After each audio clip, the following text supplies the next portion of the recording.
muito bom ver vocês, nem que seja de forma digital. Que o Senhor Jesus abençoe a vida de vocês.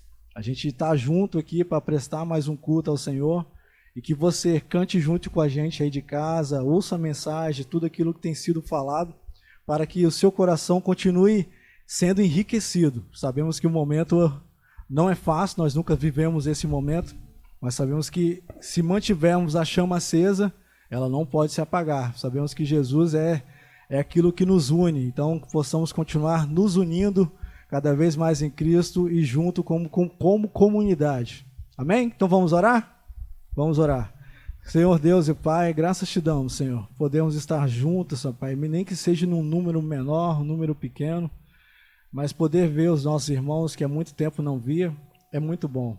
Continue abençoando, Senhor Pai, esse período, Senhor Pai, que estamos passando. Sabemos que o Senhor está cuidando de cada um de nós, está cuidando, Senhor Pai, dos nossos irmãos que estão enfermos, aqueles que estão em casa, aqueles que estão passando por dificuldades. Sabemos que o Senhor tem suprido todas elas. E não temos ouvido falar que nenhum irmão tem sentido falta de algo, de algum alimento. E isso é muito bom. E se ouvirmos falar também, nos oriente para que possamos também, Senhor Pai, estar ajudando o nosso irmão.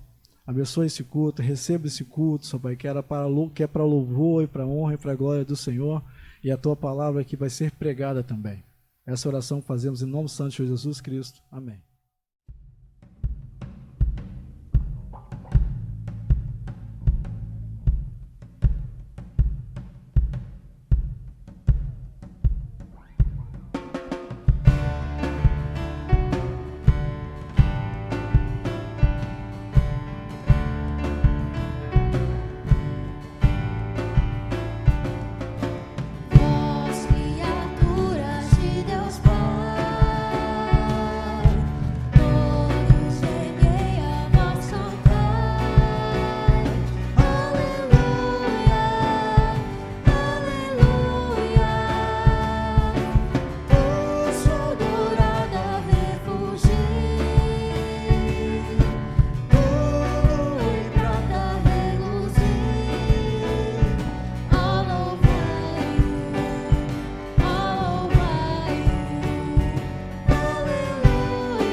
desejo seja sempre honrar e louvar e engrandecer o nome do nosso Deus.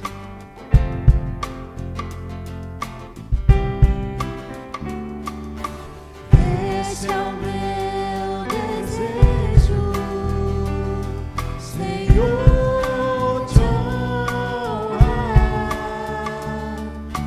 com meu coração, te adorar.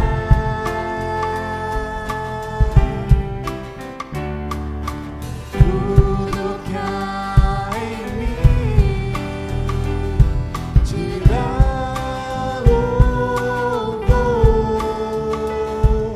só te adoro, meu Senhor.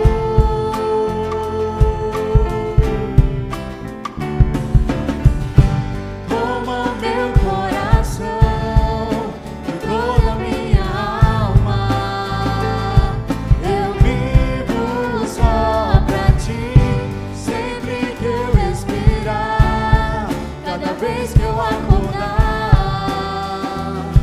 é o teu querer em mim.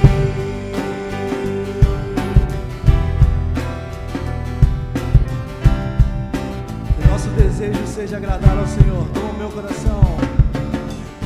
Esse é o meu desejo, Senhor, te honrar com meu coração, te adorar.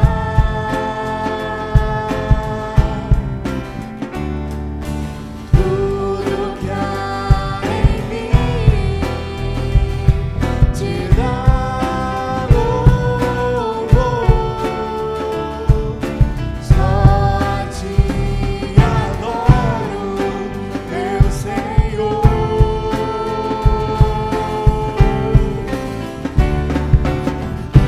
Toma meu coração e toda minha alma, eu vivo só pra ti, sempre que eu respirar, cada vez que eu acordar, é o teu querer. Toma o meu coração. Toma o meu coração e toda a minha alma, eu vivo só pra ti, sempre que eu respirar, cada vez que eu acordar, é o teu querer em mim,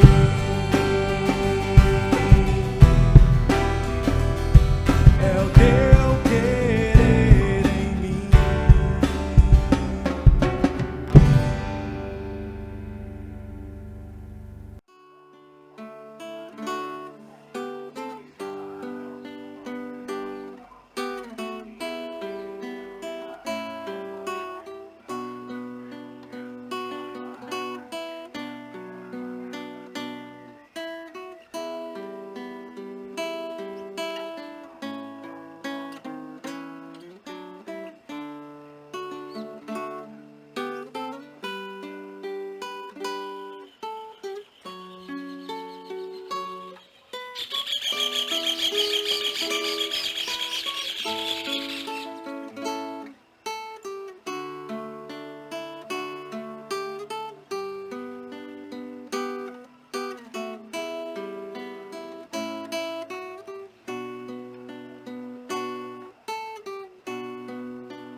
Olá, irmãos, bom dia, ou boa tarde, ou boa noite, dependendo da hora que você estiver vendo esse vídeo. Pela misericórdia de Deus, novamente nós estamos aqui para compartilhar com os irmãos, com todos aqueles que estiverem vendo esse vídeo, um pouco que a gente tem aprendido da palavra de Deus.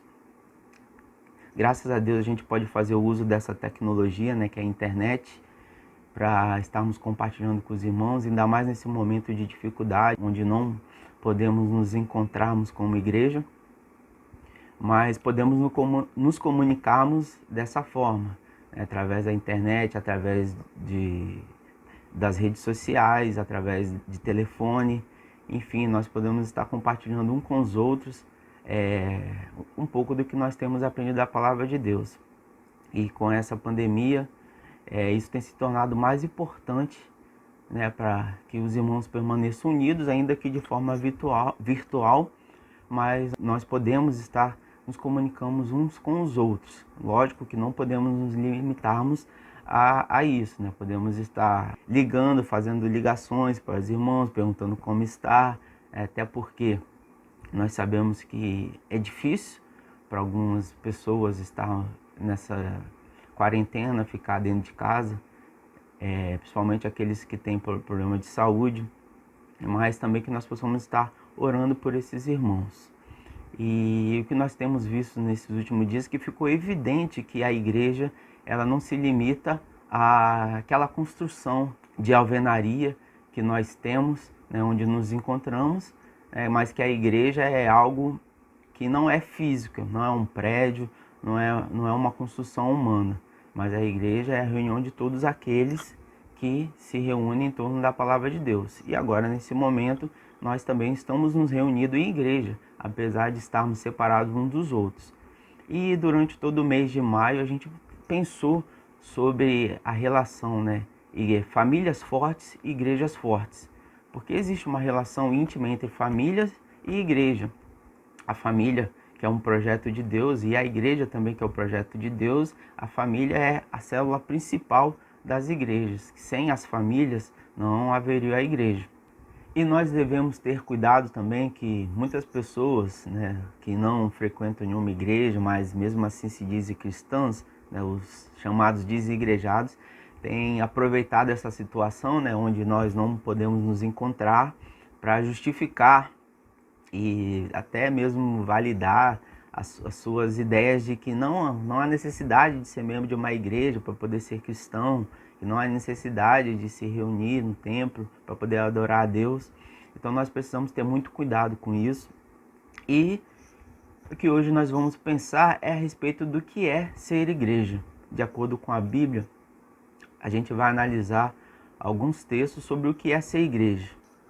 Eu gostaria de estar pedindo aos irmãos, aqueles que estão nos assistindo, para estar abrindo sua Bíblia ou acessando sua Bíblia na primeira carta de Pedro. Nós vamos ler o capítulo 2, os versos de 4 a 10. Minha tradução é NVI, diz assim: à medida que se aproximam dele, a pedra viva, rejeitada pelos homens, mas escolhida por Deus e preciosa para ele, vocês também estão sendo utilizados como pedras vivas na edificação de uma casa espiritual, para serem sacerdócio santo, oferecendo sacrifícios espirituais e aceitáveis a Deus, por meio de Jesus Cristo. Pois assim é dito na Escritura: eis que põe em Sião uma pedra angular, escolhida e preciosa, e aquele que nela confia jamais será envergonhado. Portanto, para vocês os que creem, esta pedra é preciosa, mas para os que não creem, a pedra que os construtores rejeitaram tornou-se a pedra angular, e pedra de tropeço e rocha que faz cair. Os que não creem tropeçam porque desobedecem à mensagem para o que também foram destinados. Vocês, porém, são geração eleita, sacerdócio real, nação santa, povo exclusivo de Deus, para anunciar as grandezas daquele que os chamou das trevas para a sua maravilhosa luz. Antes vocês nem sequer eram povo, mas agora são povo de Deus. Não haviam recebido misericórdia, mas agora receberam. Vamos orar. Senhor, nós te agradecemos pela tua palavra, nós te agradecemos pela oportunidade de podermos, mesmo nessa situação de afastamento, estarmos compartilhando uns com os outros, ó Deus, a sua mensagem. Que o Senhor venha iluminar a mente, o coração de cada um, que a sua mensagem possa ser entendida e compreendida por cada um de nós, e que o Senhor venha nos ajudar a estarmos colocando em prática. Te pedimos também, ó Deus, pelos enfermos, que o Senhor venha cuidar de cada um deles, que sabemos que não tem sido fácil essa situação, onde temos que ficar afastados uns dos outros. Também te pedimos que o Senhor venha cuidar não só da nossa saúde física, mas também da nossa saúde espiritual e da nossa saúde mental, que nós possamos estar buscando ser zelosos, ser cuidadosos com o nosso corpo, que é o templo do Espírito Santo do Senhor, Deus. Nós te pedimos que o Senhor venha iluminar a sua igreja em toda a face da terra, mais especial a segunda igreja batista ali, que durante esse tempo que nós estivemos afastados, ó Deus, que o Senhor venha providenciar o sustento, venha nos dar força e venha nos prover da Tua palavra, Deus. E assim que terminar essa situação, nós possamos nos alegrarmos em nos reunir ali novamente naquele local que o Senhor escolheu, ó Deus. Nós te pedimos essas bênçãos em nome de Jesus. Amém. Então nós vamos pensar a respeito do que é a igreja, né?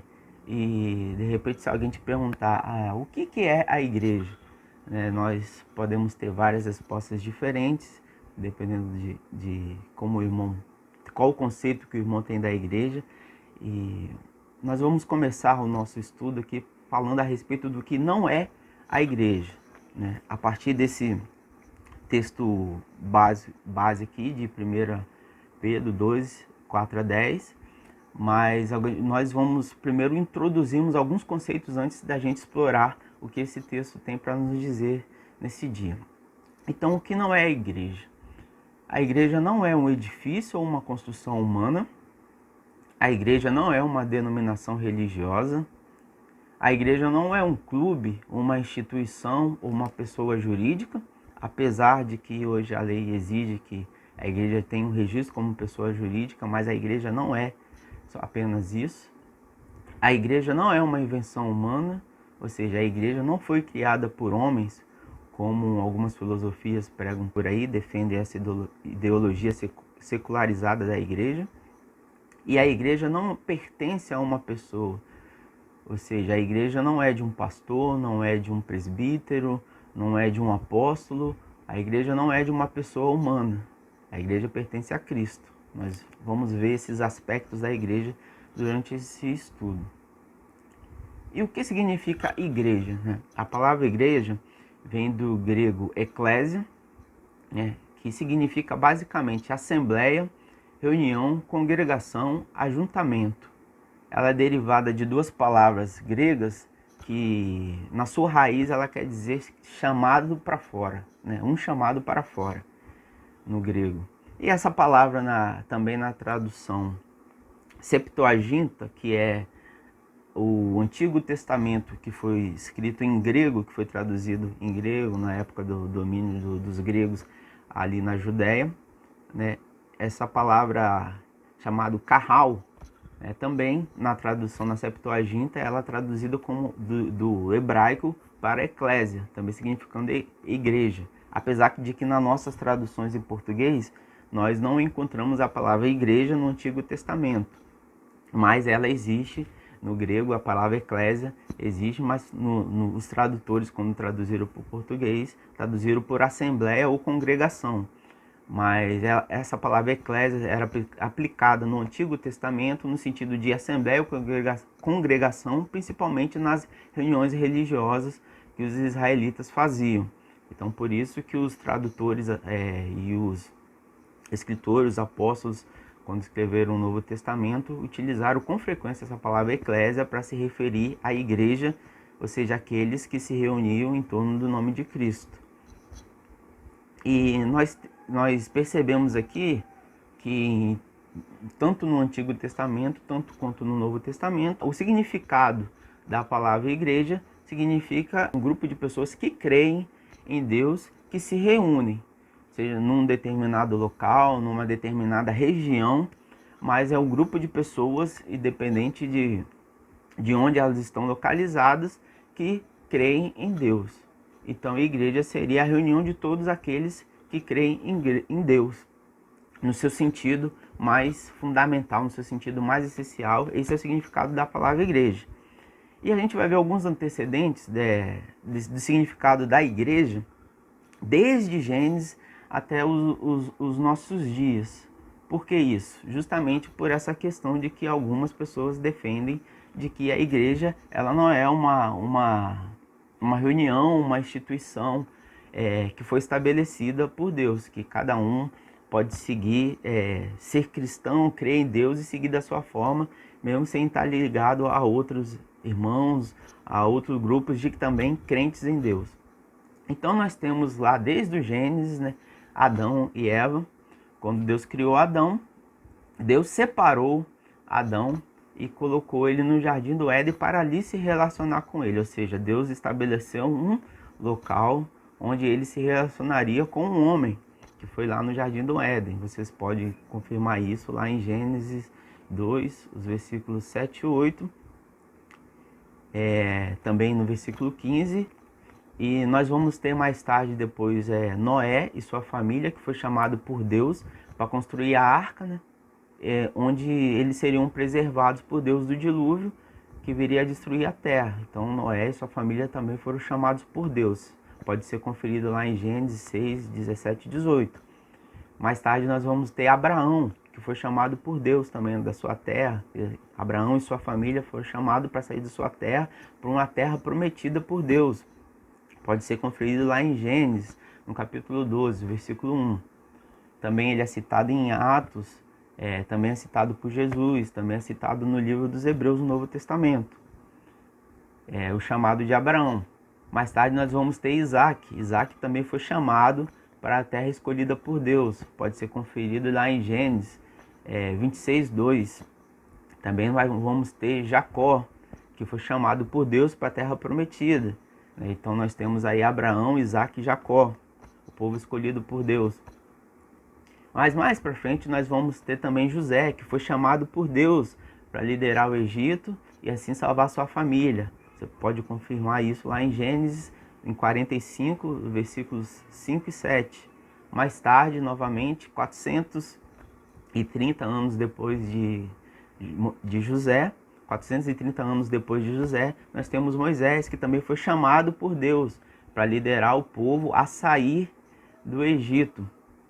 Pode ser confirmado isso lá em Êxodo, no capítulo 3, versículo 7 até o 10, o chamado de Moisés. Então nós vemos que todos eles foram chamados. Abraão, Isaac e Jacó, também temos Moisés. E todo o povo de Israel saiu do deserto, pelo chamado que Deus fez ao povo dele. E no deserto, por 40 anos, o povo ficou vagando no deserto e Deus estabeleceu com Moisés uma aliança. E nós temos o tabernáculo, que foi ordenado por Deus para que fosse construído, onde Deus se faria presente ali, no meio do povo, dentro do tabernáculo. Onde ele disse que habitaria no meio do povo. Tanto é que o tabernáculo realmente ficava no meio do acampamento. Você pode conferir isso lá em Êxodo, no capítulo 25, de 8 a 9. E nós temos que antes do tabernáculo, porque o tabernáculo demorou cerca de um ano para ficar pronto desde a saída do Egito. Antes do tabernáculo, porém, depois que Deus entregou os seus mandamentos ao povo, Moisés se comunicava com Deus através da tenda do encontro, que ficava fora do acampamento, onde Moisés ia até a tenda do encontro, e quando ele entrava na tenda do encontro, descia uma nuvem, a glória de Deus descia até ali e Moisés se comunicava com Deus. Tanto é que a Bíblia traz que Moisés era diferente, Deus se comunicava praticamente face a face. Deus falou com Moisés diferente de qualquer outro profeta, é o que a Bíblia diz. E quando Moisés ia lá até a tenda do encontro interceder pelo povo, o povo, cada um, à porta da sua tenda, porque no deserto ali eles viveram em tendas durante 40 anos, cada um à porta da sua tenda se curvava quando a nuvem descia sobre a tenda ali onde Moisés ia falar com Deus, interceder pelo povo a Deus. O povo, quando via aquela nuvem descer, a glória de Deus descer ali sobre a tenda, eles se curvavam e adoravam a Deus. Mas aí depois Deus estabeleceu que o povo participasse na construção do tabernáculo. E o tabernáculo era uma tenda móvel, né? Uma tenda que podia ser deslocada durante todo o percurso que o povo caminhou ali os 40 anos no deserto. Mas depois que se estabeleceram na terra prometida, o tabernáculo ficou instalado na cidade de Siló. Pode ser confirmado lá em Josué, no capítulo 18. Depois ele foi levado para Gibeão e finalmente ele foi levado para Sião por Davi, na cidade de Jerusalém, no Monte Sião, na cidade de Jerusalém. Porém, antes da adoração ainda do tabernáculo, né, nós temos que,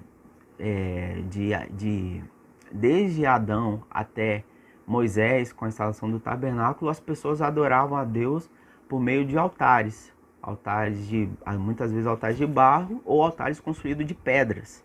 É muito importante nós guardarmos essa palavra, pedras, os altares construídos de pedras, que serviam como um marco de ponto de adoração a Deus ou para oferecer sacrifícios a Deus. As pessoas adoravam a Deus e ofereciam sacrifícios a Deus por meio desses altares, tanto de barro, mas geralmente eram feitos de pedras.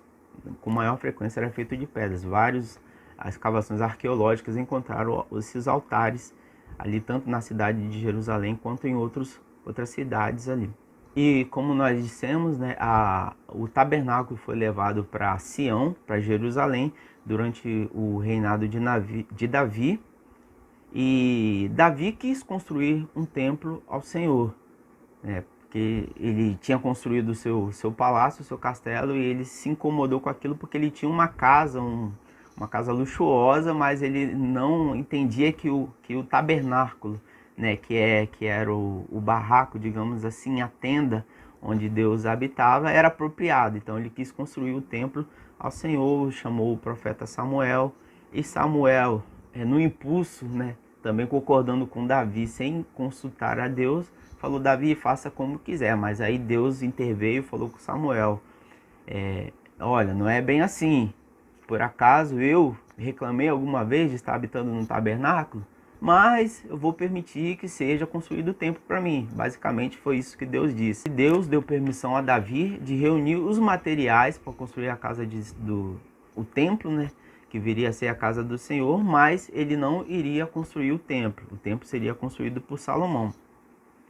E Salomão, depois que ele assumiu o reinado, ele viria a começar a construção do templo 4 anos depois, e a construção do templo demorou 7 anos para ficar pronta. Teve uma inauguração espetacular, a glória de Deus desceu ali sobre o templo, todo o povo viu. E como Deus já havia profetizado, né, para Davi, também para Salomão, se o povo não permanecesse obediente aos seus mandamentos, ele não habitaria no meio do povo. E o povo começou a desobedecer, Deus se afastou do seu templo, da habitação ali que seria a sua casa, a casa de Deus. E o templo começou a ser saqueado pelos egípcios, até que Deus permitiu que o império da Babilônia, sob o reinado de Nabucodonosor, viesse e destruísse o templo. Destruísse o templo e levasse todo o povo escravizado, que é o que nós conhecemos como o exílio babilônico. E nesse exílio babilônico, ou seja, onde o povo foi espalhado, levado para a Babilônia e vários outros países que a Babilônia dominavam, eles foram levados como escravos, foram estabelecidos pelos judeus uma metodologia para poder continuar o estudo da palavra de Deus. Porque como eles não tinham mais o templo, que era o lugar que estava centralizado o estudo da palavra de Deus, onde eles faziam suas orações, onde eles faziam os seus cultos, os seus sacrifícios, então foram estabelecidos uma metodologia nas casas de algumas pessoas para que fosse estudado, fosse refletida a palavra de Deus, onde eles pudessem fazer sua adoração, suas orações a Deus. E é o que nós conhecemos hoje como sinagoga. Começou no exílio babilônico, essa ideia das sinagogas, das pessoas se reunirem em casas para estarem estudando a palavra de Deus, para estarem fazendo louvor a Deus, para estarem fazendo suas orações a Deus. Então começou com o exílio babilônico.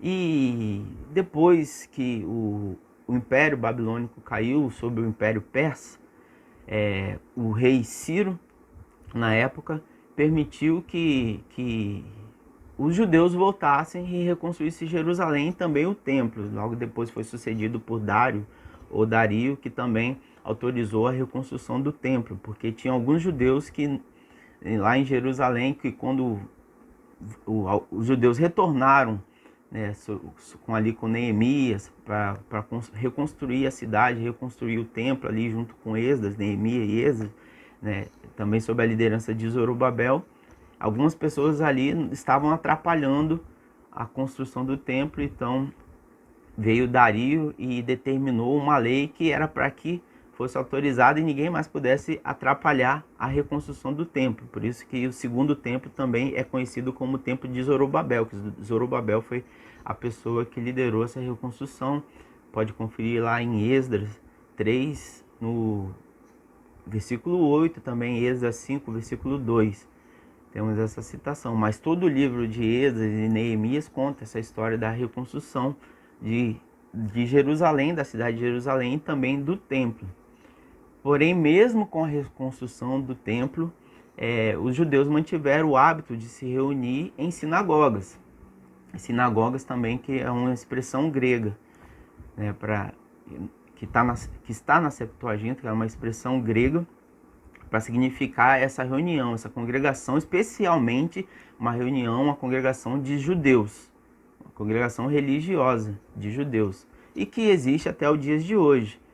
Existiu no dia de Jesus, quando Jesus veio, já existia as sinagogas, inclusive Jesus chegou a elogiar um centurião romano que tinha investido seus bens na construção de uma sinagoga, na sinagoga de Cafarnaum. Isso está lá registrado em Lucas, no capítulo 7, nos versículos de 1 a 15. E nós vemos que Jesus aprovou essa atitude dos judeus de tentarem preservar o estudo, a adoração, o seu costume de orar a Deus mesmo fora do templo, em suas casas. Jesus também pregou nas sinagogas, ensinou nas sinagogas, não só no templo, mas também nas sinagogas e nas casas, por onde quer que Jesus passava, assim como os apóstolos depois dele, assim como os discípulos também tinham o hábito de ensinar nas sinagogas e nas casas. Então nós temos que no tempo de Jesus, o templo que ali havia em Jerusalém já não era mais o templo construído por Salomão, era o templo que foi reconstruído sob a liderança de Zorobabel, né, depois que foi destruído pelos babilônicos e depois teve autorização de ser reconstruído pelos persas, medo-persas, né, Império Medo-Persa, que ali dominaram. Porém, logo depois, o reino ali de judeus, o território de Judá foi dominado também pelos macedônios, né, ou gregos, os helênicos, né, os povos helênicos ali, e posteriormente foi dominado pelos romanos, que foi a época que Jesus veio. Ou seja, séculos depois do exílio da Babilônia, que o templo foi reconstruído, ainda se mantinha o hábito de se reunir em sinagogas. E o templo que Jesus frequentou ali naqueles dias, né, o segundo templo, também conhecido como o templo de Zorobabel, mas ele havia sofrido várias reformas pelo imperador ali da Judéia, naquela época o imperador Herodes, que também era um judeu, mas que foi nomeado pelo Império Romano para governar aquela cidade. E ele fez várias alterações no templo, ou seja, o templo que Jesus visitou ali já não era mais, não tinha mais a configuração original do templo de Salomão, até porque foi reconstruído por Zorobabel e depois foi alterado, tiveram várias alterações feitas por Herodes. E ficou conhecido também como alguns historiadores citam, como o Templo de Herodes. E esse templo viria também a ser novamente destruído no ano 70 depois de Cristo. Isso foi profetizado pelo próprio Jesus. Está lá em Mateus 24, nos versos 1 e 2, também está registrado em Lucas, no capítulo 19 e 21, a destruição não só do templo, mas também da cidade de Jerusalém. Que no ano 70 depois de Cristo teve uma revolta dos judeus contra o Império Romano e o imperador romano mandou que o seu exército invadisse Jerusalém e esses judeus revoltosos eles foram se refugiar dentro do templo, o que culminou com a destruição total do templo. O templo foi demolido quase que completamente, restando apenas um muro ocidental, que está lá até os dias de hoje, que é atualmente conhecido como o Muro das Lamentações, porque muitos judeus até hoje vão lá para poder se lamentar a destruição do templo de Jerusalém. Por isso é chamado de Muro das Lamentações, e ali eles fazem as suas orações de lamento, muitas vezes, por causa da destruição, e eles oram sobre a sua esperança da reconstrução do templo, novamente na cidade de Jerusalém. Então esse é o histórico que a gente tem com relação ao templo, onde que seria a habitação de Deus, porém por causa da desobediência do povo de Israel, Deus se afastou ali da sua habitação, do templo de Jerusalém, que foi chamado como casa de Deus. Quando Jesus veio, Jesus deixou bem claro que os seus adoradores o adorariam em espírito e em verdade. Naquela conversa com a samaritana, ali no monte, a samaritana questiona onde é o local que nós devemos adorar. Os samaritanos falaram que é em determinado local, os judeus falaram que é em determinado outro local. Jesus respondeu: olha, virá um tempo que isso não vai ser mais importante. O que importa é que os adoradores adoram o Pai, Espírito e em verdade.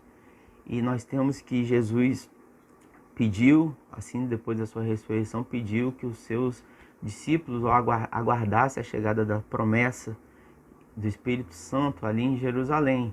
E no dia de Pentecostes, segundo está registrado lá no livro de Atos, veio o Espírito Santo, e a partir daquele momento é que se considera-se que a igreja cristã de fato começou, onde o Espírito Santo veio e habitou no meio do seu povo, no meio da sua igreja.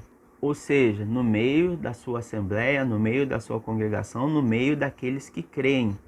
Então, como Jesus falou, onde estiverem 2 ou 3 reunidos no meu nome, ali estou entre eles. E Jesus disse mais, que quando viesse o Espírito Santo, ele e o Pai viria e habitaria nessas pessoas, naqueles que creem no seu nome. Então fica bem claro, fica bem nítido que a questão do local de adoração do templo já não era mais a habitação de Deus, mas sim as pessoas que viriam ser a habitação de Deus. A igreja de Deus, as pessoas que formam a igreja de Deus viria a ser a habitação de Deus. Porém, a igreja cristã continuou adotando a prática de se reunir em casas, assim como os judeus fizeram no exílio. A igreja cristã também adotou a prática de se reunir em casa para adoração, para o estudo da palavra, para as orações. E essa organização, ela foi crescendo, o número de pessoas. Era preciso que se tivesse um local com mais espaço para que essas pessoas pudessem se reunirem. Então, dessa forma, foram se desenvolvendo a ideia de ter um local específico para pessoas se encontrarem. E a igreja cristã, elas foram se organizando em comunidades. Tanto é que nós temos as cartas de Paulo, que fala sobre as comunidades cristãs de determinados locais. Assim como nós temos em Apocalipse, as 7 igrejas. Então, são igrejas locais, são comunidades locais também, que é a igreja de Deus. E os apóstolos também estabeleceram um sistema de liderança, assim na igreja primitiva, estabeleceram o bispo, presbíteros, pastores, diáconos, etc., nas comunidades locais. Então não que isso era um sistema religioso, mas que isso era um sistema que Deus já havia estabelecido desde lá do início, desde Adão, quando ele colocou, como a Bíblia fala, que Deus colocou Adão como cabeça. E como a gente tem no chamado de Noé, que Noé era o líder ali da sua família, a gente tem também que José se tornou o líder ali no Egito, apesar de que Jacó também era o líder da sua família, mas posteriormente foi José que o sucedeu. E também nós depois temos Moisés, que foi o líder do povo de Israel, e assim a gente tem sucessivamente Josué, os juízes, até chegar o rei Davi, que também era líder. Mas mesmo assim também nós tínhamos os profetas, ou seja, sempre na história da igreja, desde o Antigo Testamento, como disse, desde Adão até os dias de Jesus Cristo, até os dias dos apóstolos, sempre estabeleceu-se um sistema de liderança nas igrejas, um sistema de comunidade, onde as pessoas se organizavam de forma, não vou dizer hierárquica, mas de forma onde cada um pudesse desenvolver sua função, pudesse desenvolver os seus dons em prol daquela comunidade, em prol da igreja, segundo a orientação do Espírito Santo. E com o crescimento das comunidades cristãs, aprove as igrejas primitivas que estabelecessem lugares, suas casas de reuniões, para que abrigasse essas pessoas, porque no início, ali no primeiro século, a igreja cresceu de forma exponencial, cresceu muito e cresceu muito rápido.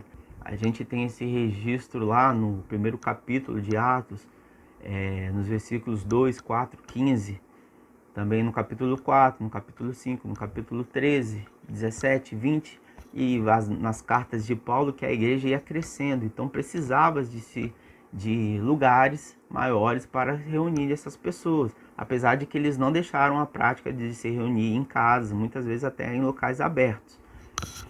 E com isso, né, surgiu a ideia de que nós temos hoje de templo, porque aquelas casas, como elas foram consagradas para reunião a Deus, elas passaram a ter a ideia de templo, a ideia de um prédio religioso.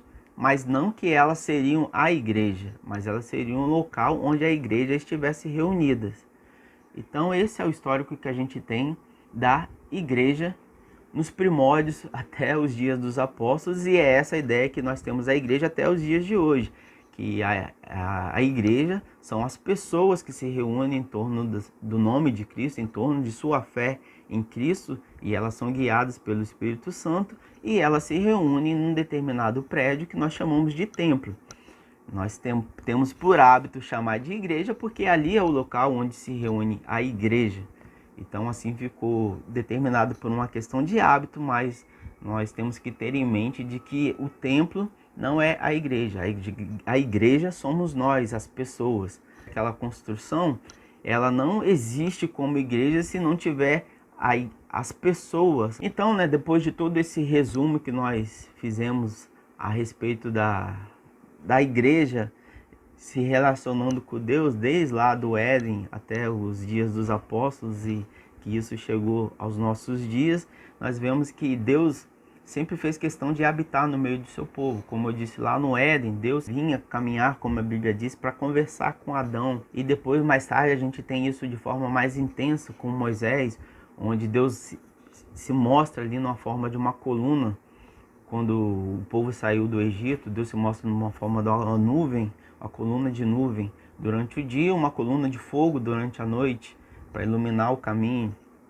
E também depois na tenda do encontro, Deus descia ali como uma coluna de fumaça sobre a tenda do encontro. Também no tabernáculo, quando Deus, pela primeira vez, quando o tabernáculo foi inaugurado, a glória de Deus ali descia também como uma fumaça, como uma nuvem.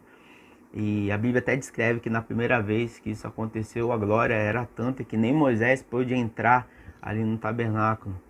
No Santo dos Santos, que a gente tem a tenda do encontro, que era o lugar onde que Deus estava, como essa ideia do Santo dos Santos, do tabernáculo, que é onde Deus estava. E nem Moisés pôde entrar naquela primeira vez, o que também aconteceu na inauguração do templo. A glória de Deus desceu ali sobre aquele local de forma visível.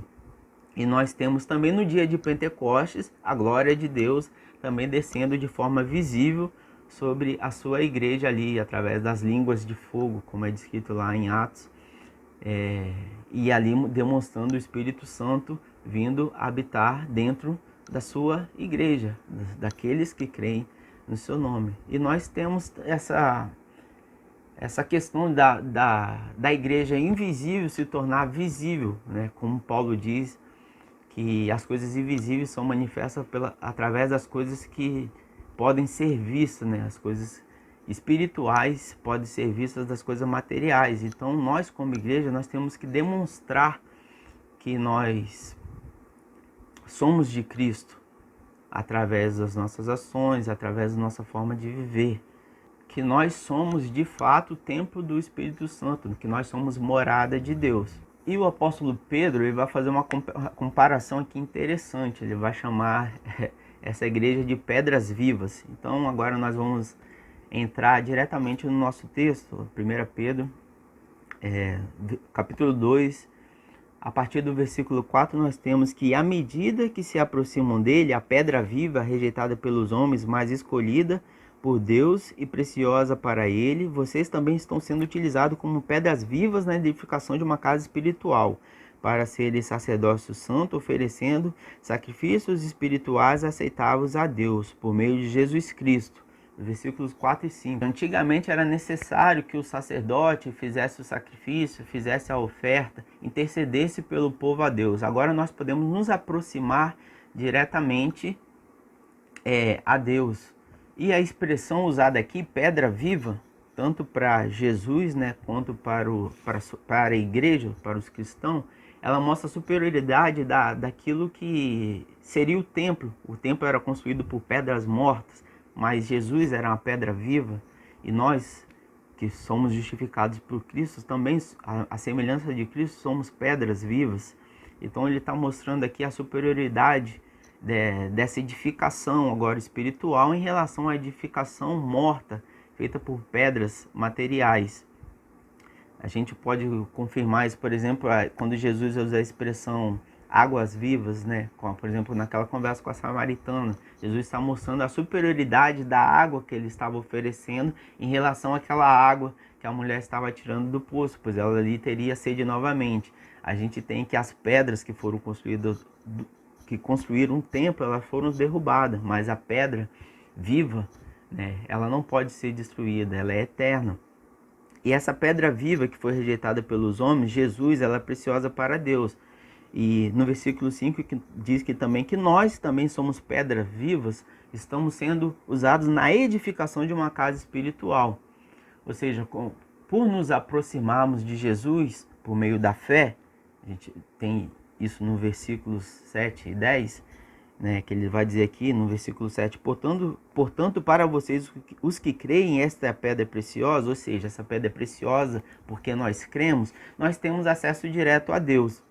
E essas pedras vivas, que somos nós, estão sendo utilizadas na edificação de uma habitação de algo espiritual.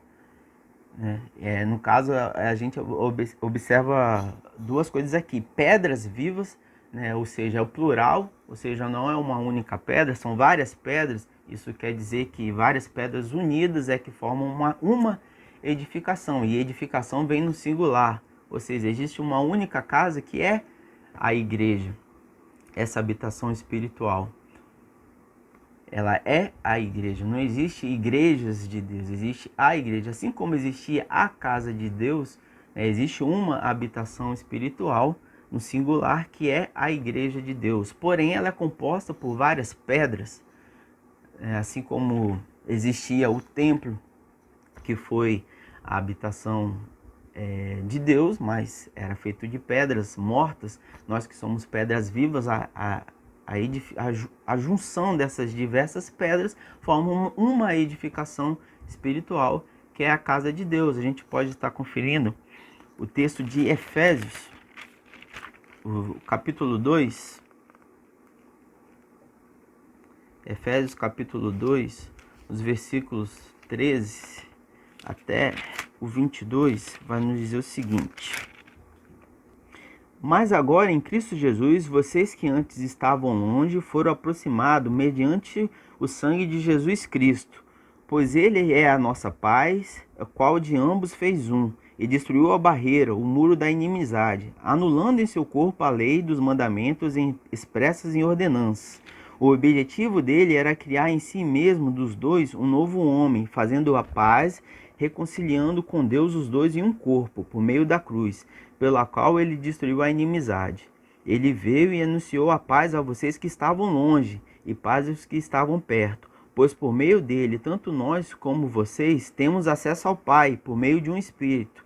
Portanto, vocês já não são estrangeiros nem forasteiros, mas concidadãos dos santos e membros da família de Deus, edificados sobre o fundamento dos apóstolos e dos profetas, tendo Jesus Cristo como pedra angular, no qual todo edifício é ajustado e cresce para se tornar um santuário no Senhor. Ou seja, o apóstolo Paulo está aqui falando com outras palavras aquilo que Pedro está dizendo aqui nesse texto.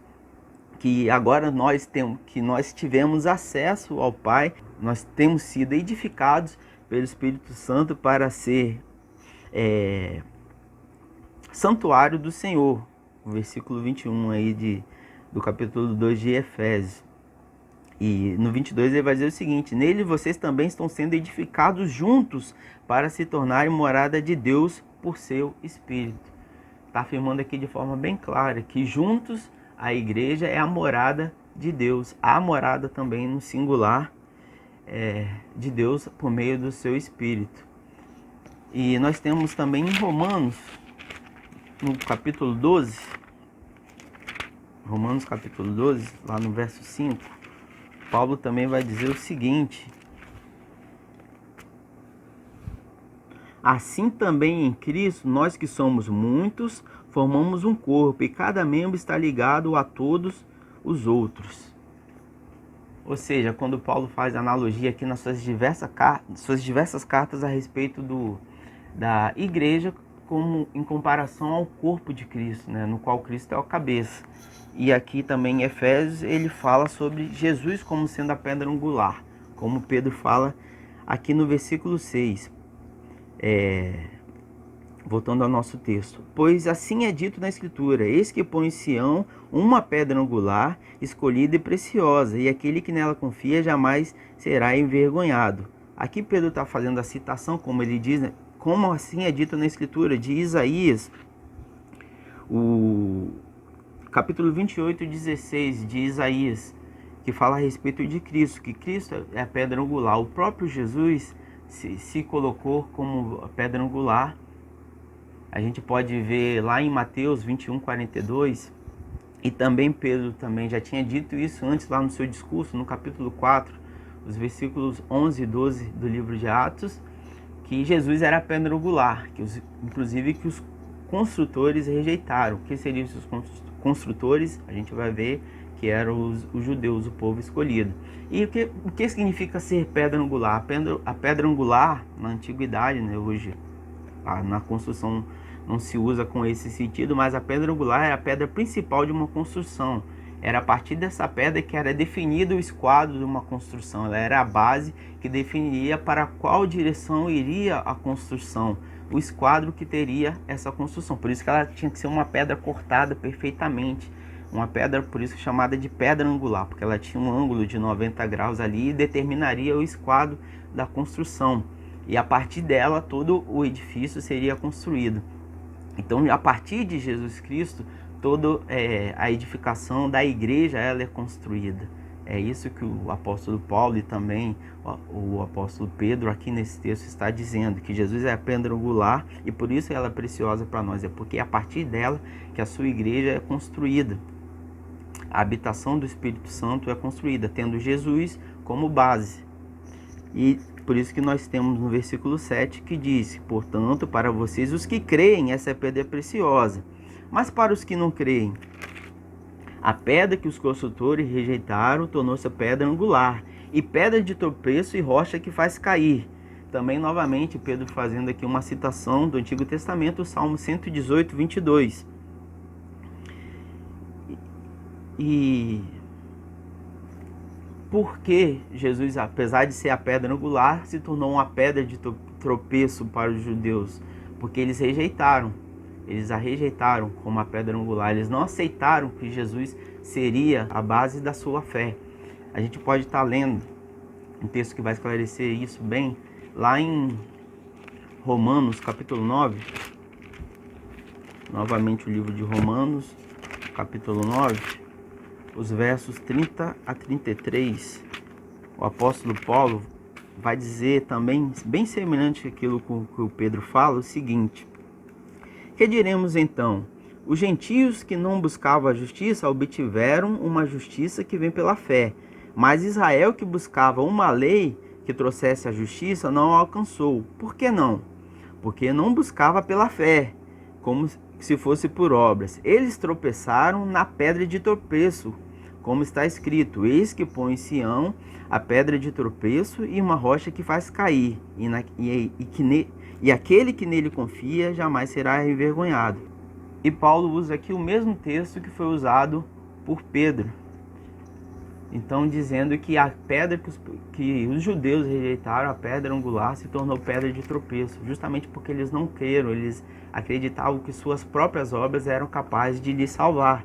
Eles não tiveram fé de que Jesus seria a pedra angular, de que Jesus seria a norma, de que Jesus seria aquele que iria os conduzir para a salvação. E também nós, continuando o texto aqui de Pedro,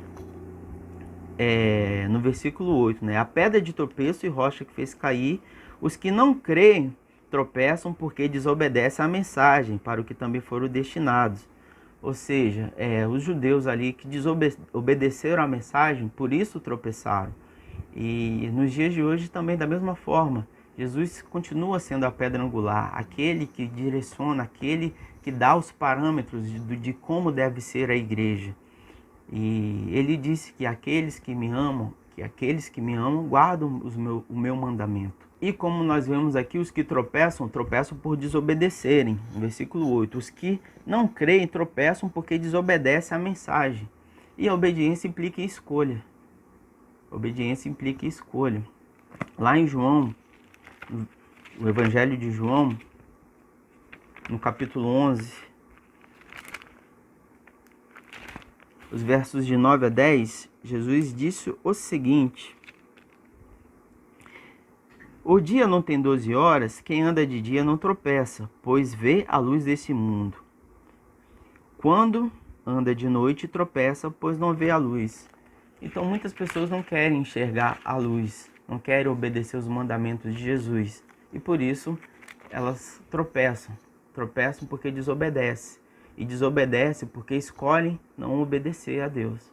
Porém, nós vamos ver aqui também no versículo 9 do texto de Pedro, o seguinte: vocês, porém, são geração eleita, sacerdócio real, nação santa, povo exclusivo de Deus, para anunciar as grandezas daquele que o chamou das trevas para sua maravilhosa luz.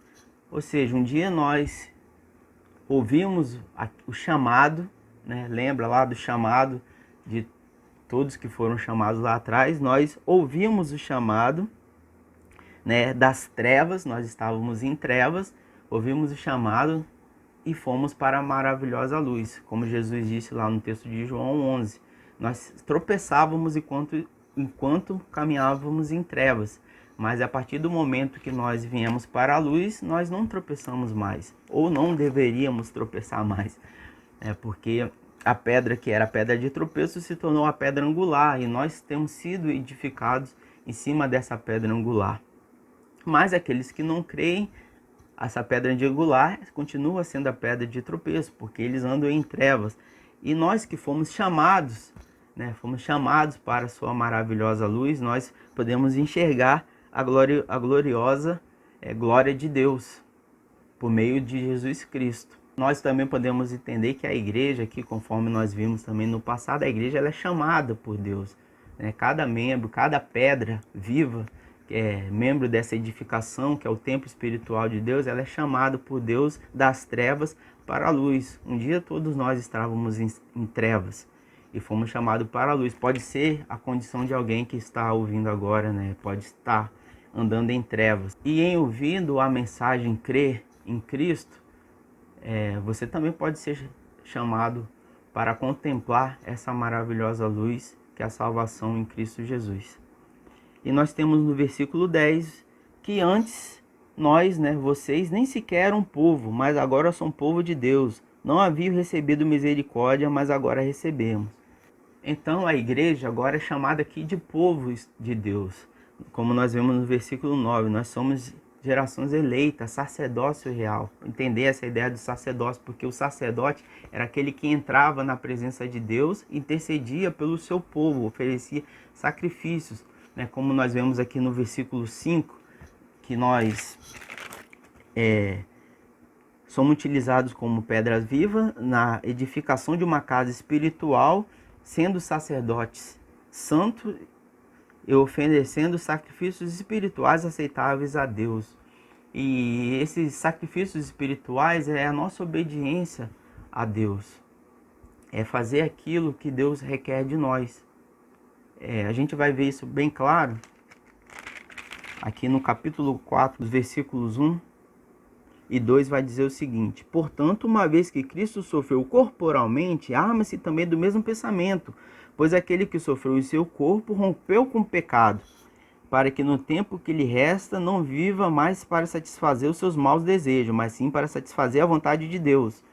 Ou seja, esses sacrifícios espirituais é nós rompermos com o pecado. Nós agora que somos sacerdotes, né, nós podemos ir diretamente a Deus e oferecer sacrifícios espirituais, que é adorarmos a Deus em espírito e em verdade, como Jesus disse lá a samaritano. E também novamente no capítulo 12 de Romanos, os versos 1 e 2, nós temos também de novo Paulo compartilhando do mesmo pensamento de Pedro a respeito da igreja, é o seguinte: portanto, irmãos, rogo-lhes pelas misericórdias de Deus que se ofereçam em sacrifício vivo, santo e agradável a Deus. Este é o culto racional de vocês. Não se amoldem ao padrão deste mundo, mas transformem-se pela renovação da mente, para que sejam capazes de experimentar e comprovar a boa e perfeita, agradável vontade de Deus. Ou seja, né, aqui o Paulo, assim como Pedro, dizendo que os sacrifícios espirituais nós oferecemos os nossos corpos em obediência a Deus. Então esse sacerdócio ele não é mais baseado em uma intermediação de um sacerdote, porque agora todos nós somos sacerdotes, e esse sacrifício ele não é mais no sentido de sacrificar um animal, mas é um sacrifício de obediência, que é o sacrifício que Deus deseja do seu povo, é obedecer, e que não que nós sacrificamos mais um animal. Então isso desde que Jesus veio habitar em seu povo, desde lá por meio do Espírito Santo, nós que agora temos acesso direto a Deus, temos que lhe oferecer sacrifícios espirituais, que é a nossa obediência a Deus, aos seus mandamentos. Então aqui nesse texto a gente vê de forma assim bem clara, também considerando todo o histórico da Bíblia, né, a respeito do que seria a igreja. A gente vê que a igreja é a reunião de todos os crentes em Jesus Cristo que se reúnem ou que estão ligados uns aos outros por meio da fé em Jesus Cristo. E essa igreja ela não está limitada por paredes, ela não está limitada pelo tempo nem pelo espaço, mas a sua duração é eterna. E portanto a gente pode concluir, né, nosso pensamento com relação sobre o que é ser igreja. Então, com base nesse texto e todos os outros textos que nós vimos e vários outros textos que nós poderíamos ver aqui, por exemplo, quando Paulo fala de que a igreja é o corpo de Cristo, né, e esse corpo ele é formado pelos muitos membros, porém Cristo é a cabeça, é a mesma analogia aqui de um edifício construído sob a pedra angular que é Jesus Cristo. Que um edifício ele é composto por muitas pedras, mas esse único edifício é ele que é a habitação de Deus, assim como a igreja é o corpo de Jesus Cristo, porém Cristo é a cabeça. E assim como é a cabeça que direciona o corpo, é a pedra angular que direciona a construção de um edifício. Esse pensamento de que a igreja é um corpo, de que a igreja é o templo do Espírito Santo, a igreja é a habitação de Deus, está em toda a Bíblia, desde lá do princípio de Gênesis, porém ela veio se concluir de fato ali no dia de Pentecostes com a descida do Espírito Santo. Nós que cremos em Cristo também somos igreja, templo do Senhor. Então a igreja vem a ser a habitação do Espírito Santo, como nós vimos. A igreja ela deve servir em obediência a Deus, tendo Jesus como cabeça, tendo Jesus como pedra angular, como parâmetro a ser seguido. Os membros da igreja devem estar unidos uns com os outros, né? As pedras vivas devem estar unidas umas às outras, formando uma edificação espiritual, assim como os membros do corpo devem estar unidos uns com os outros, formando um corpo, que é o corpo de Cristo. E nós também vemos que a igreja ela deve ter Cristo como padrão, deve ter Cristo como cabeça, e que o mais importante que nós vemos aqui é que a igreja deve pregar o evangelho da verdade.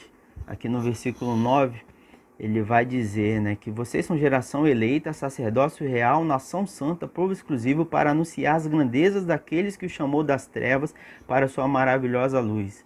Deus nos chamou para simplesmente sermos morada dele, mas para fazermos a obra dele. E a obra dele é tornar o invisível visível, ou seja, nós sermos um Cristo vivo aqui na terra, nós sermos pedras vivas aqui na terra, como Jesus era a pedra viva. Nós temos o corpo de Cristo aqui na terra, sendo Jesus o cabeça, e nós temos a manifestação daquilo que é invisível, de forma visível aqui na terra, onde as pessoas olharão para a igreja e falarão: realmente eles são cristãos, eles são seguidores de Cristo. E como Cristo ordenou, como Cristo fazia, nós devemos anunciar as grandezas da obra de Deus, para que mais e mais pessoas venham ser salvas, porque nós antes não éramos povo, nós não fazíamos parte dessa edificação, nós não fazíamos parte desse corpo, mas agora nós fazemos, e nós precisamos anunciar essas grandezas de Deus, que nos chamou das trevas para a sua maravilhosa luz, e todos aqueles que caminham em trevas precisam ser chamados para a maravilhosa luz de Deus. Porém, implica em escolha se a pessoa quer ouvir o chamado ou não. Assim como nós vimos todos aqueles que foram chamados, assim como nós fomos chamados e escolhemos ouvir o chamado para sermos sacerdotes santos e oferecer sacrifícios espirituais a Deus, qualquer um hoje está convidado a aceitar esse chamado. Qualquer um que está ouvindo essa mensagem hoje está convidado a aceitar esse chamado para ser uma rocha viva, para deixar de ser uma pedra morta. Porque Jesus disse lá nos evangelhos que Deus pode suscitar filhos a Abraão, a pedras mortas. Então você hoje que não crê, que a Bíblia chama de uma pedra morta, você pode se tornar filho de Deus, pode se tornar uma pedra viva e fazer parte dessa edificação que é o templo espiritual de Deus, que nós chamamos de igreja.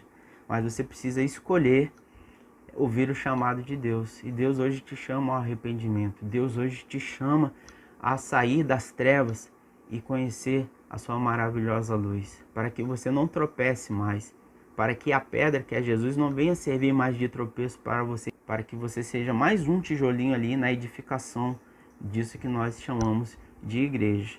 Se você também tem esse desejo de se tornar igreja, de se tornar habitação do Espírito Santo de Deus, você pode fazer isso por meio da sua fé em Cristo, por meio da palavra que foi ouvida aqui. Se você acredita que Jesus Cristo veio para trazer luz àqueles que estão andando em trevas, você pode entregar a sua vida a Cristo e fazer parte dessa multidão de pedras vivas, de sacerdotes santos, de povo escolhido por Deus. E nós que somos povo escolhido por Deus, nós precisamos atender esse chamado de Deus. Nós precisamos anunciar as grandezas de Deus, principalmente aqueles que ainda não conhecem. E nesses tempos difíceis, principalmente, Deus tem nos dado ferramentas, e eu vejo que Deus tem levantado pessoas para utilizar essas ferramentas para que sua palavra venha a ser difundida às pessoas que ainda não, que apesar de não poder estar se reunindo no templo, né, como nós fazíamos antigamente, mas ainda assim ter acesso a essa palavra. E em tendo acesso a essa palavra, elas venham a crer em Jesus Cristo e também possam se tornar morada do Espírito Santo, vindo assim também ser a igreja de Deus. Mas, como nós dissemos, a igreja de Deus, ser igreja também é estar junto com a igreja. Então, assim que acabar toda essa situação de pandemia, que nós possamos estar nos reunindo de novo, novamente, tendo a alegria de estar juntos, uns irmãos, uns com os outros, porque Jesus também deixou bem claro isso, né, que nós seríamos conhecidos pelo amor de uns com os outros. E quem ama, de fato, quer estar junto, quer estar perto, quer ter contato. Então, que assim que acabar essa pandemia, que nós possamos seguir firmes, seguindo as orientações das autoridades, nos resguardando, continuando afastados uns dos outros, mas assim que tivermos oportunidade, nós podemos estar nos reunindo de novo no templo como igreja de Jesus Cristo. Então, para encerrar, nós vamos orar. Senhor, nós te agradecemos pela sua mensagem, pela sua palavra, que o Senhor venha estar completando nos corações de cada um aquilo que não deu tempo de ser dito aqui, aquilo que foi dito talvez de forma superficial, porque esse assunto ele é bastante extenso, é bastante profundo, mas o seu Santo Espírito venha falar ao coração de cada um, venha completar a sua palavra ali, que nós possamos entender que a igreja do Senhor somos nós e que nós possamos manifestar, ó Deus, a obra de Cristo no mundo, que nós possamos manifestar que nós somos edificações da morada do Espírito Santo do Senhor, Deus, e que Cristo é a nossa pedra angular, Deus, que nós fazemos parte do corpo de Cristo e somos membros desse corpo, Pai, do qual Cristo é o cabeça, e que Cristo venha a ser o nosso guia hoje e eternamente, ó Deus. Nós te agradecemos por todas as bênçãos que o Senhor tem derramado à sua igreja, mesmo mediante essas dificuldades. Nós te pedimos também pela vida de cada um que tem ouvido essa palavra, que entendeu e compreendeu, Pai, e que tem o desejo de fazer parte da sua igreja, ó Deus. Que o Senhor esteja abençoando essas vidas, ó Deus. E que o Senhor venha fazer morada também em cada uma dessas pessoas, conforme é dito na tua palavra, ó Deus. Nós te agradecemos por tudo, em nome de Jesus. Amém. Amém. Fique na paz.